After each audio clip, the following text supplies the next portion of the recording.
Awesome. All right. So we should probably, since this is our first like official thing, although we kind of have been doing this in various unofficial guises, let's introduce ourselves. So my name is Chuck. What are you going by today? Well, I'm known online as Bop. I got the infinitely wizardly thing going, so that's my channel name You're and such. infinitely wizardly. Okay. Yes. So what we were talking about content-wise of doing this, I think we want to do this because we've been having these conversations and we're like, there's not really a lot out there that is particularly this. I mean, there's certainly a lot of content out there, but I think we have a kind of a unique take.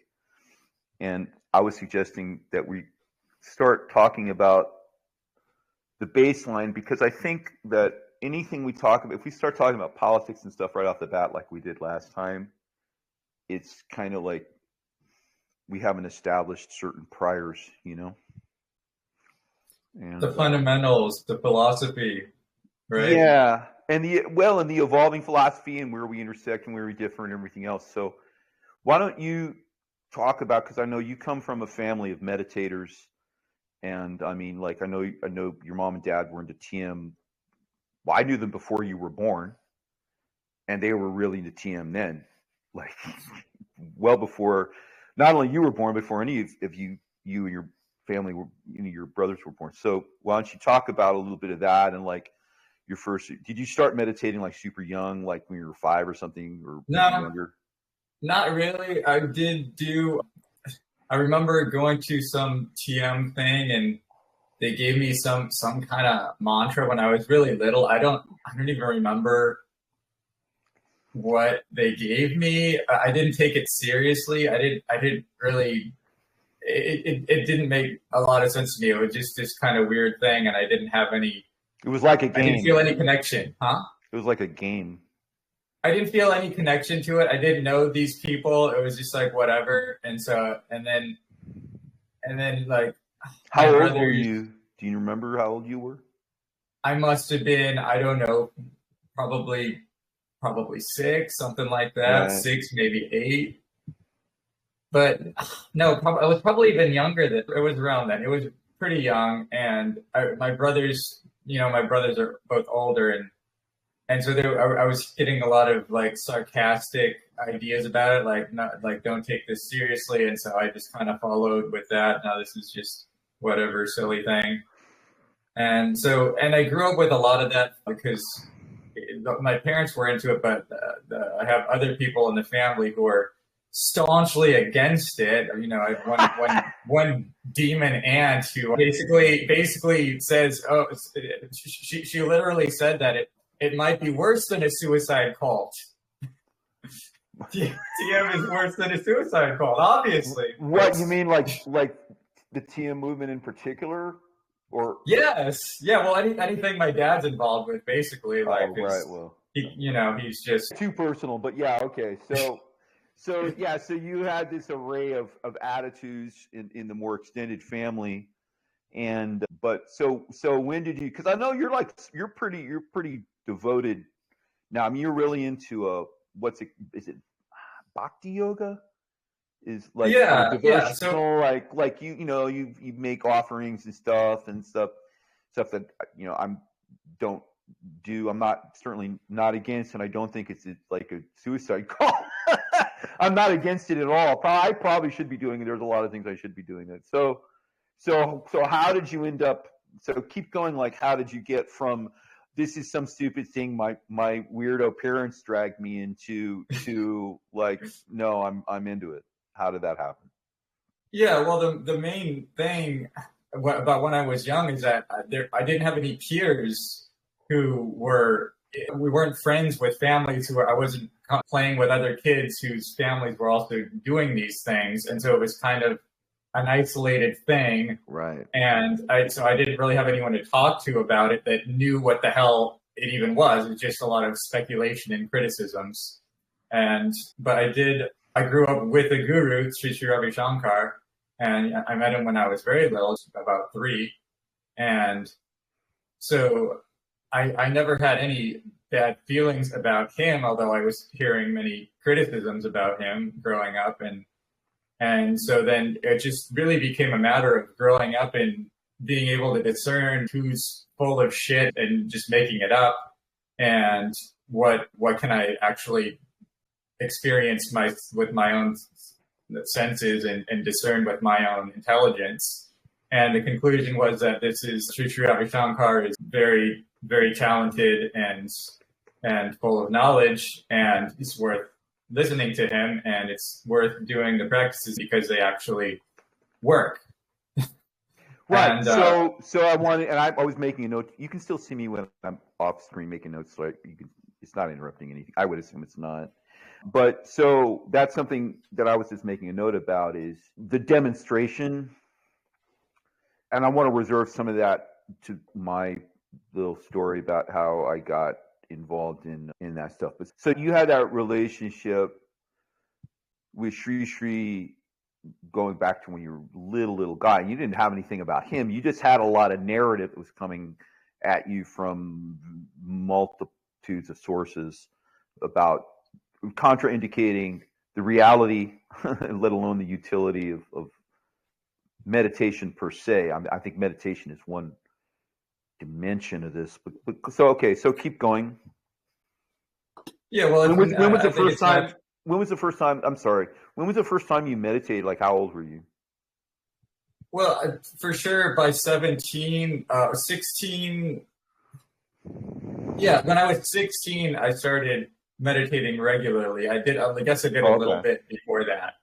Were you using some of like the Sri pranayama type stuff and breath techniques? Yeah, so I did the course with the. You took a course. Yeah, under his guidance when I was 16, and so that gave me a much broader perspective of what this whole thing is about. And so I remember I started doing this practice, and my aunt had told me when I was maybe 7 or 8 years old that this practice that my parents do it's like doing LSD, and that it makes you like it impossible for you to feel love. And that's why my parents don't love me, because they've been doing these meditation practices that make you incapable of feeling love. Like LSD? I don't think I've ever heard that before. I don't know where something about a meditation practice is somehow like LSD, because it's definitely not anything like LSD. I don't know if she was pulling it out of her ass, or there was a whole big. Well, that's just like John Lennon did LSD. John Lennon went and visited Maharishi Mahesh Yogi in like 90. Therefore, right? Yeah, of course. Therefore, yeah, naturally, it's all the same shit. I mean, that's like literally just like boomer 60s, like, that's all the same thing. All right.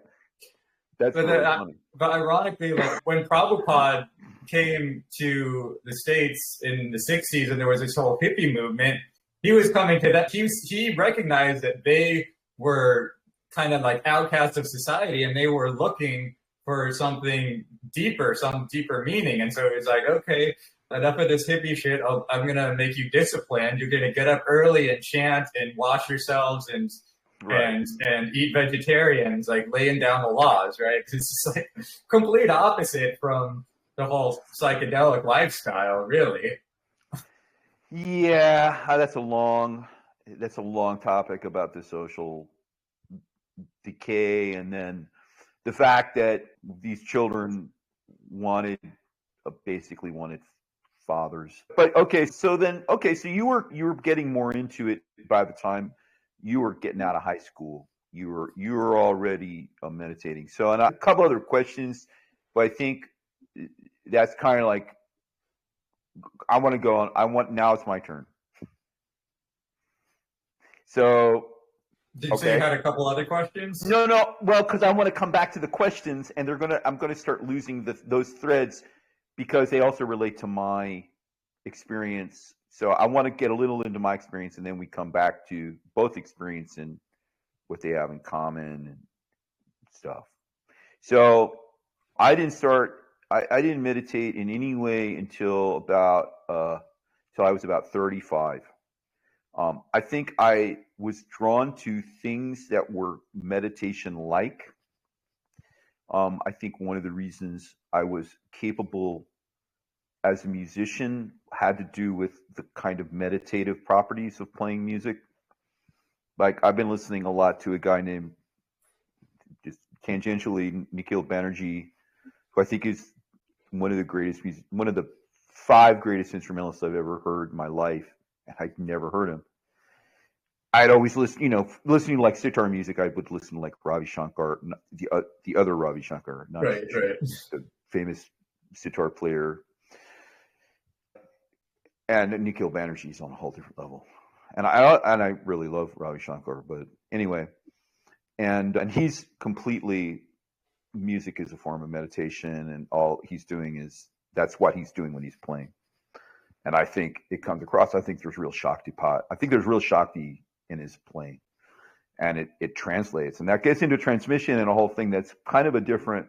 So what happened was I had a girlfriend, and probably my last so-called serious girlfriend that was, a long time relationship, and she had been involved with Muktananda, and I don't want to get into details of her involvement with Muktananda stuff, but anyway, she had been from a really young age, like, and was meditating when she was like 6. That's why I was asking you, sort of, was that she had been meditating since she was earliest memories, and her family, like you, her family was in it, right? Her family, she lived on an ashram, right?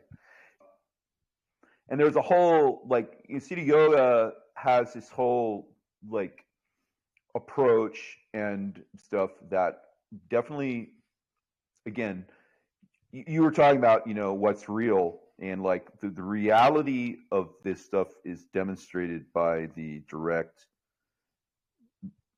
not just mental but physical impact for me, like, yeah. So I think I was probably getting like a kind of, because they have like all these weird structured, like, if you ever look at an old video of Muktananda running around, like popping people in their third eye and stuff. And she didn't do that to me, but she did kind of guide me and tell me what to do, tell me how to sit, tell me how to breathe. And although a lot of those things evolved over time, especially the breathing, get Om Namah Shivaya, Om Namah Shivaya, or Om. Om is, the Udgita. It's a special word Vedically.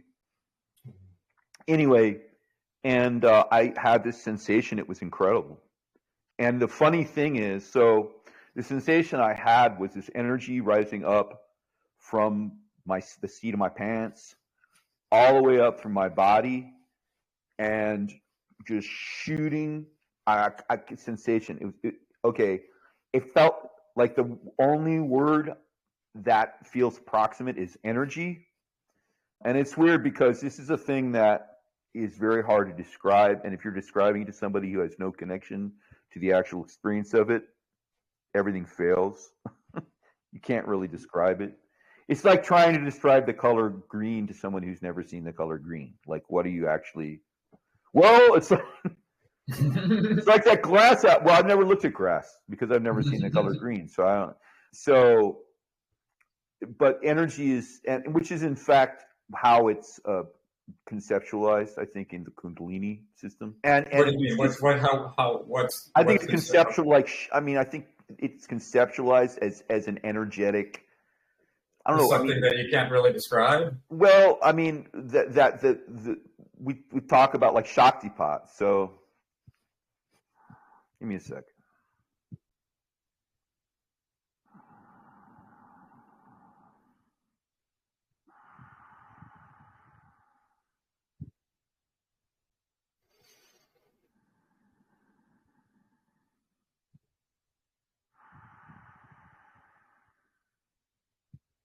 Okay, so it's very slight right now, but just doing that a little bit, I start to get a tingling right in where, like, Hindus will put the bindi right there, right? And it's funny because nowadays I meditated a little bit this morning, and I'm trying to meditate more in the mornings but I try to meditate a lot now when I'm walking around and like when I'm driving, and anytime I have like quote non-active time, like where I'm not like programming a computer, or I've been trying also to kind of be meditating sometimes if I'm playing music. That's really interesting. Anyway, so my point being is that I can still even now just casually kind of like invoke this state. And there are people who tell you it's all connected to the pituitary gland and stuff, and that may be true. I don't. I'm a dilettante in all this. I'm not a deeply studied. I'm not representing anything. Go learn. This is more about us just establishing where we're at. Like, it's not a representation of some advanced, certainly on my part, and I know on yours too. Anyway, so I had this incredible experience, and I felt like something was gonna. This is one of the times when I felt like something was gonna happen. Like, right, what the hell, like, it was surprising. I did not expect it. And I've had my drug experiences and everything else. So I mean, it's not like I had never had weird things happening to my body and my mind, before. But this didn't have a precedent, Now, and then the thing I'll point out is that I read many, many years later, I read about a Muktananda devotee talking about his first experience of Shaktipat, and I mean, it maps exactly to what I just said. That's exact, like I had this energy flowing up through my head, da da da. And I mean, later, like anytime I was around, like when we were like in bed and stuff, I mean, just in bed, just sleeping with her, like not sexually, but that too maybe, but just being beside, like I would start to get, and then it was like I was getting all this weird crown emanation that it was so distracting. I remember one time I went and slept on the couch because I couldn't get to sleep, because I was just like, it was just so intense. So, and this is like one of the questions I wrote down is, this idea of, you've got all these people telling you it's this, that, or the other, it's like LSD or something, or whatever. And I think that this, the experience of this kind of, like, for me, I don't think the physicality of it is necessarily like the critical point, but it's reifying, it's making it real in a very immediate way, and that's to me, that's a product of the esoteric practice. Like, there's a whole other, like, that all these things work, like mudras work. In fact, when I did, so there's there's a lot of different mantras that work. So this is mine. That just, I tried a bunch of them. Yeah, this one exactly. I don't know why that one is for me, like my guy, but it definitely, something's happening. And this is, another thing about these kinds of practices. This is like if you deal with like Chinese types, Qigong, which is very, very connected to Kundalini. All the acupuncture practices and everything else, like they actually have, in fact, they have the 3-channel thing in acupuncture, acupressure, right? Did you know that? I've actually been practicing Qigong. I just met a group at the Springs just this summer. Really?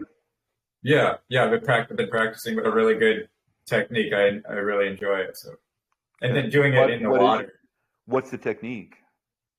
It's called, I think it's called Yishuan. I forget. Anyway, it's from this lineage.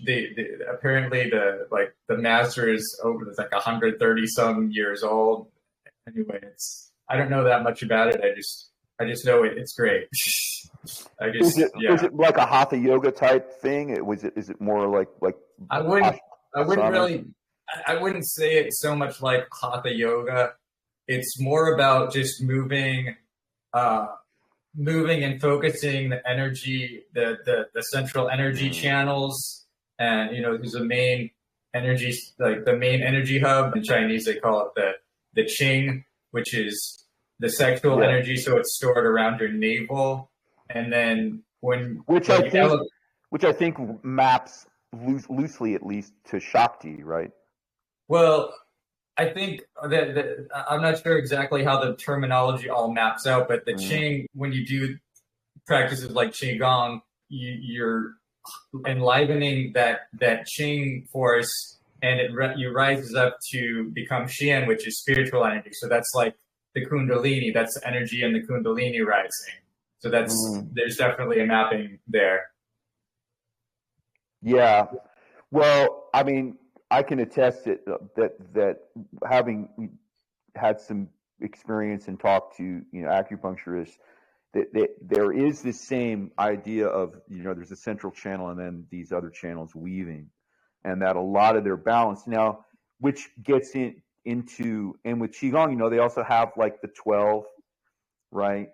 And now of Meridians. course they have a different they have the other element, they have the 5 element system, right? Which is an interesting, probably maybe not when we get that gets into all these weird hermetic resonances across the northern cultures, north of the equator cultures. There's a lot of connection there. I mean, I don't know. I mean, it's very ancient, and it's hard enough to know what's happening today. It's really hard to know what happened 5,000 years ago. And very relevant to that statement is, so why I'm not a Christian, right? Christianity doesn't offer me any esoteric practice. It doesn't have any. Nothing. I mean, Christianity is prayer, which is great and can work, and I've seen it work directly. I believe prayer is operating. I have opinions about prayer, but I don't know, because I'm not really deeply connected to prayer. I think that the prayer that I've seen work has a lot more to connection to something like neuro-linguistic programming, which is certainly real and effective, than it does to a relationship with a divinity that then is deciding to help, which is ostensibly, at least on the surface, what prayer is meant to do. We might have a different opinion on a lot of that stuff, because, like I said, you're into, not necessarily in a Christian context, but you're into more like devotional stuff. And I'll kick it back to you there. Comment on Well, that. for me, I think prayer is very important for I've one's never inner. I've never prayed, not once. Just go ahead. I think prayer is a good practice for one's own inner voice and inner discipline, and just striving for that soul connection. I think that's really what prayer is about. But I think there's a sort of a materialistic trap in that prayer is often oriented towards, like, I you want. know, huh? I want. Right? I want, like, I'm suffering, please help me. It's like I'm a beggar and I'm asking for some, a little help here. And there's in the sort of the bhakti tradition is you kind of invert that, kind of like what JFK said, ask not what you can do for your country. I want to ask God what I can do for you. What can I do for you, God? Like, instead of like keeping asking for like me, I need this, I need that. It's like, well, what can I do for God? And that's not an easy question, because it's like, well, he's God. Like, what can you do for God? So that's a pretty serious endeavor to be trying to to please God. So here's why. So let's get further into this, because we're going to have probably get more out of exploring a difference than just like yes manning each other. Not that we're doing that, but so why I don't pray. So I don't feel that. I feel like the only way that I get closer, I'm not sure exactly what. God is a loaded word, but I know I don't have to do this for you, but if someone was listening to this, because the nature of like a personal consciousness that is completely omni everything, which seems like redundant, but the big omnis that are typically associated with God, especially like in an Abrahamic context, would be omniscient, all-knowing, omnipotent, all-powerful, and omnipresent everywhere.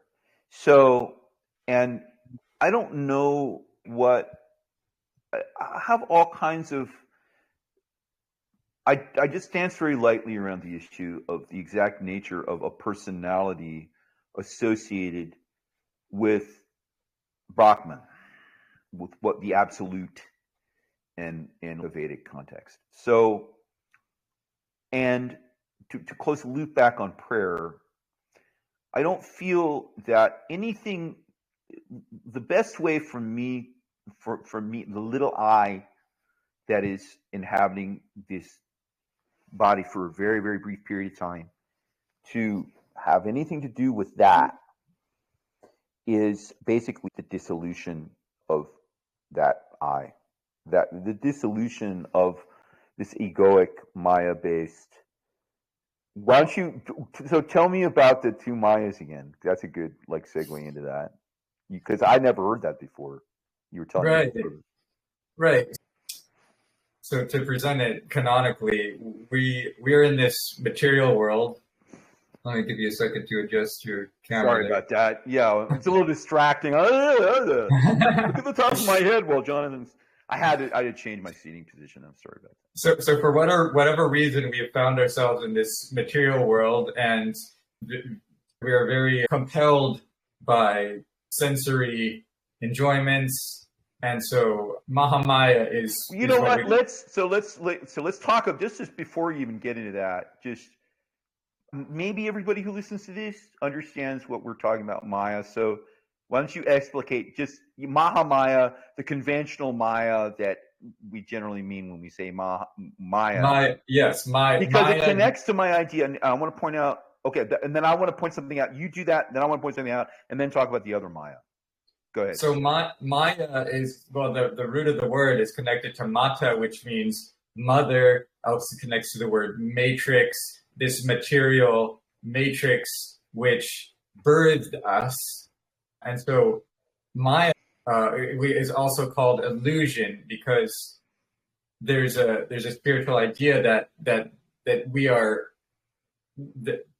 compelled by our senses to such a point that we are not able to experience what is beyond the senses. Right. And so this is a very important, and this is where I want to interrupt and then let you go again. Okay, so because this is the really important thing about Maya, because I think a lot of people in various disciplines, especially they come from like an Abrahamic place where they're in this very kind of dualistic approach, white, black, good, evil type of thing, which has a domain of truth to it, but also dissolves ultimately, right? That's the essence of, like Advaita and so forth. So to me, Maya, some people will tell you that the whole world is illusion. I'm like, well, I mean, perhaps, but it sure feels real, and it might as well be real. It's what's happening. So to really embrace that idea, we have to embrace the idea. What do we even mean by what is real? This conversation is real to the extent, for all practical purposes, it's real. So I don't want to say that this is an illusion, right? Or that my life experience has been an illusion. To me, the illusion is the identification with that as who I am, right? That I'm this guy, and I was born in 1960, and I read, and boy, that kid was really mean to me when I was 8, and boy, I wish I woulda, coulda, shoulda, it's gonna all these identifications that happen around this life experience, right? The sensory input, and then everything associated with it. And I want to do your Sri Sri 7 layers too. I want to talk about that because that's a great model. But I don't want to. I want to finish on Maya first. So, and the Maya is, to me, the illusion is the illusory sense of ego. That's the identification of who I am as that guy. And I mean, That's true, but it's also like, okay, that would be like saying, okay, my fingernail is who I am. It's a part of an experience of a bigger self, and ultimately the totality of all the selves, right? And we could conceptualize that as Atman, Paramatman, what all these, there's various ways, excuse me, to do that. And I think the meditation itself, and this connects back to the prayer topic and everything else, is the whole point really is to get towards dissolving that Mayic, I don't think that's a word, but it is now. That kind of Mayic. I've heard you use that word before. I know, I don't know how else to say it. Because I want to evoke. It is a word. It is a word. Why not? Okay. Yeah, I guess it's becoming a habit now. So it's our word. Okay, so that's the Maya that I'm talking about. It's this very compelling story that we're involved in, right? Now, not only are we involved in ourselves, but then we also have this weird, like, communal, mutual involvement. And then there's all kinds of weird things happening in terms of us reinforcing each other's sense of who, quote, we are, right? So, but that's Maha. So, okay, so that was the injection I wanted to make. And then I want you to go now, please. Mm-hmm. Right. So here we are in this material world, and I want to bring free will into this very briefly, just to explain that we have apparently the free will to pursue our own desires, and how we see that carried out in the world is, whether it's the animal world or political world, we see people are trying to accumulate power, accumulate wealth. And so really for me, that's the central idea behind Maya as illusion, because we become deluded with this idea that I can be so great, I can live forever, I can become immortal, I can become God. Right? This is the ultimate delusion. This is the ultimate Maya, is that I want to be God. Everyone should worship me. I'm so great. But the idea is that the little I, you and your little body with your little limited scope of experience and everything else, that is somehow going to ultimately transform into, especially the omnipotent, right? Everywhere potent, totally powerful. And that desire, so that's going to be a big, and this is why it's so important for us to have this conversation, is that's such a driving, it's what's driving the whole human condition generally, but especially this moment in time. And of course, it's ultimately rooted, I believe, in fear. It's the fear of the dissolution. You're so attached. And fear of death. Yeah, right. Well, fear, of course, but right. But it's that I'm going to die. Little I, going to die. This is going to end. It's all going to end. Everything in this story that we're involved in, the story has a beginning, a middle, and end. And so each chapter, so does each sentence. That's what it is. It's cycles within cycles. And the real question is, what abides? What's permanent? And if you're a pure phenomenologist, if you're a materialist, nothing permanent. Nothing. It's just right. It's nihilism. Now, there's a lot of ridiculous contradictions within that. Like, something from nothing had to happen because there is still something, even though there's nothing, there's something.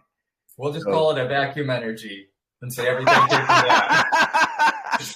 Right. And we'll stick new values into, equations to explain why things aren't there that we thought were going to be there. Okay, so I think that's good for now, because this is something we're going to revisit. Oh, this theme, right? It's going to come up over and over and over again. But that's Mahamaya is. So explain that to me again, please. Yeah. So Mahamaya is this principle that, well, okay, I'm going to say Mahamaya is a personality, all right? Mahamaya I'm cool with that. Yeah. Mahamaya is a personality. I think it is. Knows, probably. I think it probably is. I think there's all kinds of so transpersonal personalities. Right. So she knows she knows our inner desires, and she's constantly testing us and trying to keep us compelled with, oh, look at all this sense pleasure, look at how great you can be, look at how famous you could be. So she's constantly testing us, and the big deal, and really the ultimate test is I said with free will, do you want to be God or do you want to be with God? And which brings us into Yoga Maya. So Yoga Maya is orchestrating everything for God's pleasure. And so when we transcend Maha Maya, then when we, instead of that illusion, then we get the illusion of Yoga Maya, which is a beautiful illusion that arranges for the spiritual pastimes of the divine. It's still so the yoga Maya is us engaging in, okay, and this gets into the really kind of the deep problem, okay, of consciousness itself.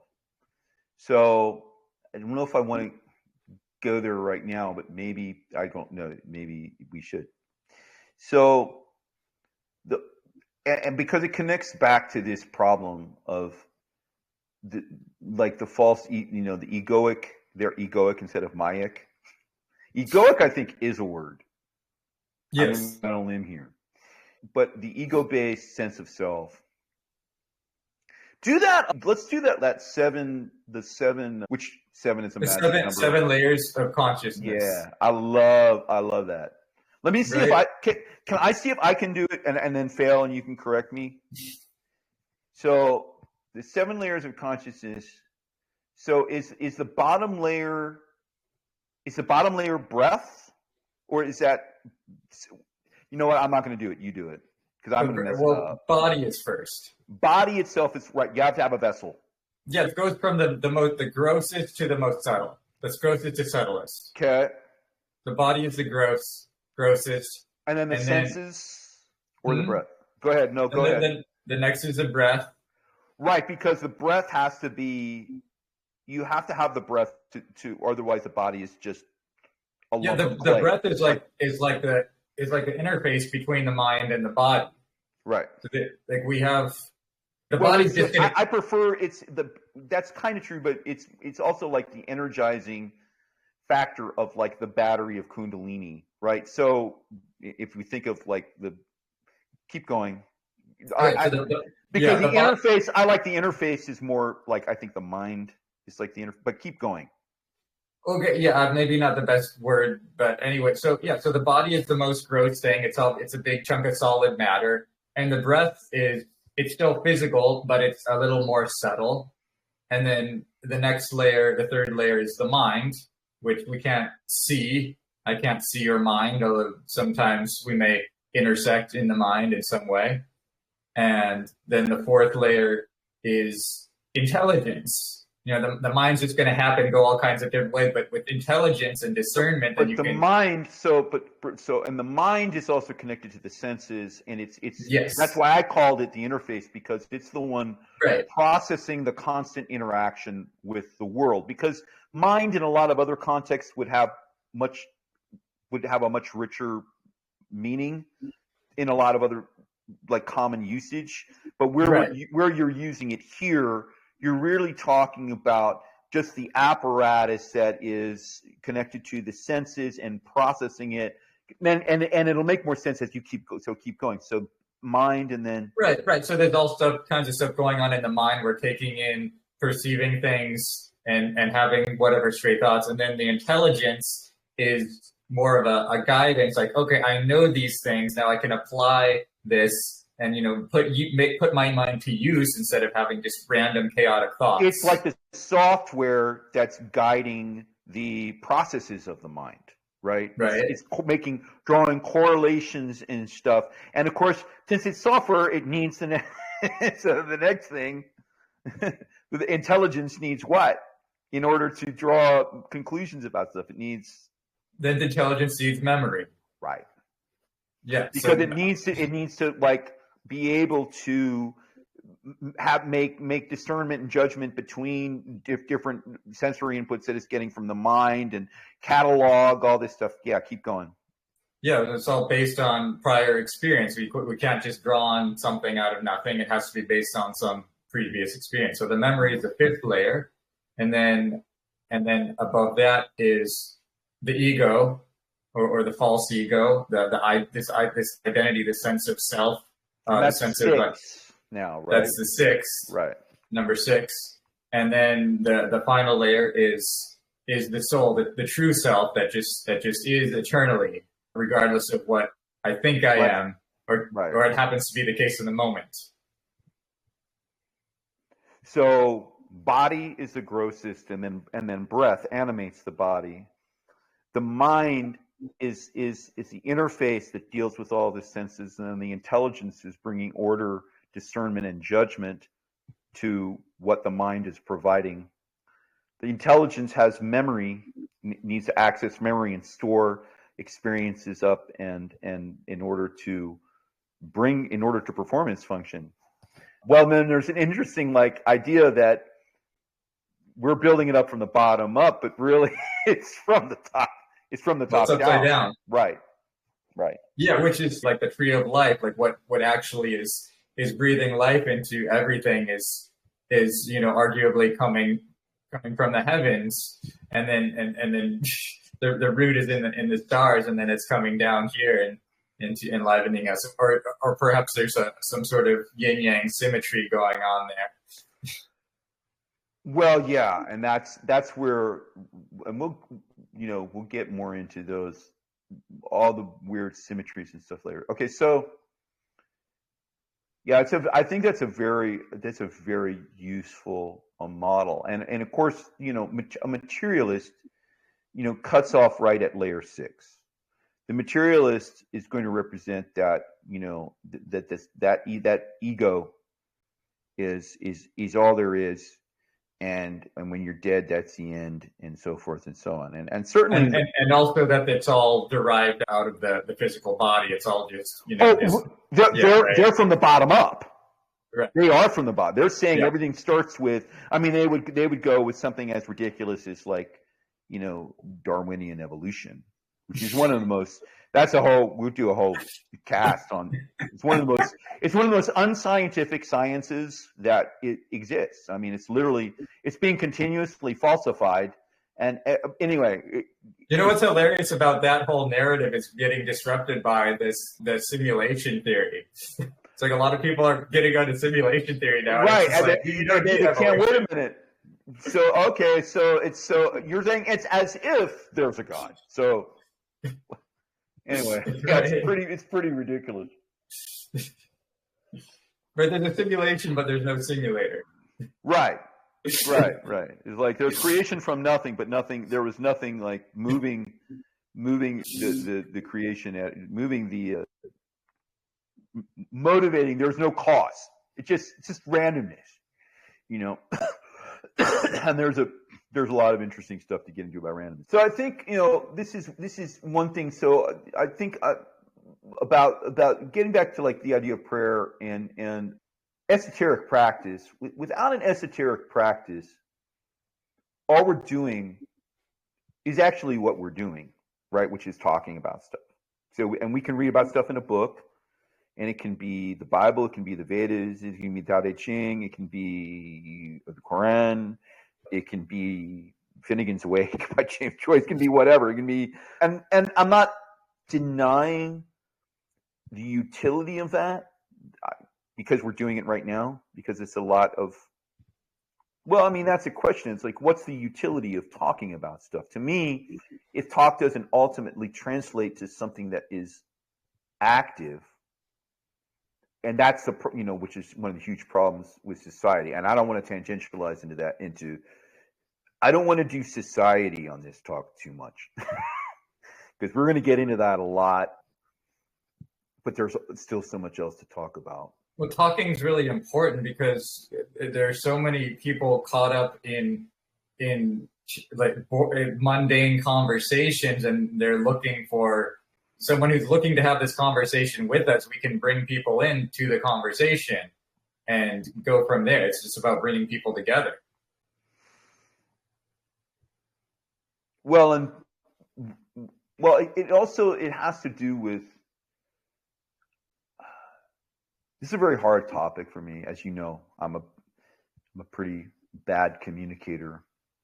And I think that, and just so briefly, I said I swear I wasn't going to do this, but so like one of the big problems we have is because we live in a highly media oriented world now, that there's a tendency to think that the talking is the doing, and the talking is never the doing. The talking is great utility. Like, okay, so if we were going to talk about music, say, okay, if you were like my music student, there would be some doing, but there would also be talking. I would be talking about, okay, here's your lesson plan for the week. I want you to do this.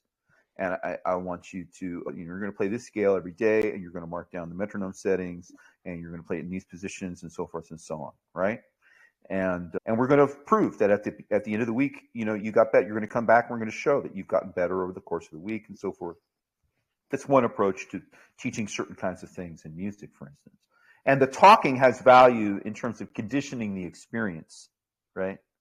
Setting up the hows and the wherefores of the experience. Talking can also be of utility in terms of discernment. You better watch out when you get to that fork in the road, because there's a guy there that's going to tell you to go left, and you don't really want to go that direction because it's full of bandits. But the thing is also that even in those cases, the talking itself, if you don't follow the lesson plan, right?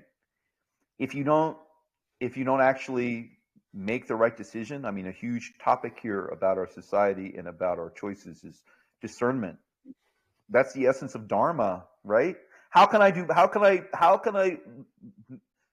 choose the right action if I'm no discernment? Mm-hmm. And I would argue that, of course, ultimately discernment is grounded in God. To use, we'll agree to use God, with my qualifications in the background, about God, but whatever. It's not that I don't believe in I know. consciousness and God and everything. Well, I know, but Right. someone's maybe listening. I certainly do. I'm definitely a spiritualist and not a materialist. I just think the nature of the personal God is, I believe it's complex. I think it's a more utility to talk about gods even than God, and the various personalities like Maya, or which of course are themselves ultimately identifiable with Paramatman, the whole So Well, obviously, God is infinite, so right. it's not like God would be restricted to one personality. Yeah, and that's why, which loops back into our, talking about talking versus doing, which is something we should riff on. How much time have we got so far? So Let's call this one. So what did we learn today, kids? we learned about Maya. We learned about And Maya. She knows all about you. She knows all the gotchas. Yep. Like every single, weak spot in your little egoic construct. It will be, and not only that, and so the thing is this also gets into the nature of suffering, because the suffering is all rooted in Maya. It's all rooted in that, And what is the utility of suffering? So when we come back, I want to talk about some fancy Greek words, so there's ontology, epistemology, and teleology. And which map, and the Greek stuff, by the way, maps a lot onto Hindu stuff, like classical Greek, and we can talk about that too. And a central question in any kind of spiritual context. Let's start with it. Our first question is going to be, what's every atheist's takedown of spiritualism? We'll start with that. We both know what their big gotcha is. And so we'll come back to that, and I'm just going to grab something to drink and do a little yoga for about 5 or 10 minutes. All right. All right. Sounds good.